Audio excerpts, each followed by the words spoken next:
ഇത്രയും മാധ്യമങ്ങളുടെ മുന്നിൽ വെച്ച് കൈ ചൂണ്ടി ബഹളം വെച്ച് സംസാരിക്കുമ്പോൾ ഒരു അടച്ചിട്ട മുറിയിൽ ഇവരെങ്ങനെയായിരിക്കും? നിങ്ങൾക്ക് ഊഹിക്കാൻ പോലും പറ്റില്ല. അത്രയ്ക്കധികമാണ് എന്നെയൊക്കെ ടോർച്ചർ ചെയ്തിരിക്കുന്നത്. അവരെന്തെങ്കിലും പറയണേ പറഞ്ഞോട്ടെ. നമുക്കിപ്പോൾ അവർ പറയുന്നിടത്തെല്ലാം മറുപടി പറയുമ്പോൾ ഇനി നമുക്ക് സമയം കാണും. അവർ പറഞ്ഞോട്ടെ, ഗുണ്ടകളാണെന്ന് തന്നെ വെച്ചോട്ടെ. അവിടെ നമ്മുടെ ആൾക്കാർക്കും നാട്ടുകാർക്കും ഒക്കെ അറിയാം നമ്മളെവിടെ ഗുണ്ടായുസം കാണിച്ചിട്ടുണ്ടെന്നുള്ളത്. ഗുണ്ടകളാകുമ്പം എല്ലാ പോലീസ് സ്റ്റേഷനും കേസ് കണ്ട് ഒന്നുമില്ല. എനിക്കൊരു കാര്യം പറയാനുണ്ട്, ഒന്നും പറയുന്നുമില്ല. ഗുണ്ടകളല്ലേ, ഗുണ്ടകളുടെ ജോലി ചെയ്യണ്ടേ? രാവിലെ എണീറ്റ വൈകിട്ട് വരെയല്ല ഗുണ്ടകളുടെ ജോലി. ആളുകളെ അടിക്കുക, പിടിച്ചു പറിക്കുക, അതൊക്കെ അല്ലേ. അതിനായിട്ട് ഇറങ്ങട്ടെ രാവിലെ.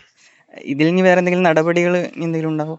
ഒന്നുമില്ല. എന്തിനു നടപടിയൊന്നുമില്ലല്ലോ. അവര് നേരെ ഇതിൽ വന്ന അവര് മത്സരിച്ചോട്ടെ. നമുക്ക് അവര് മത്സരിക്കുന്ന വിരോധമൊന്നുമില്ല. ഇതെന്തോന്ന് ബൈലോ പ്രകാരം ഇത് ചെയ്തെന്നുള്ളേ ഉള്ളൂ. അത് അവര് കോടതി പോയിട്ട് വന്നാൽ മത്സരിച്ചോട്ടെ, നമുക്ക് പ്രശ്നമൊന്നുമില്ല.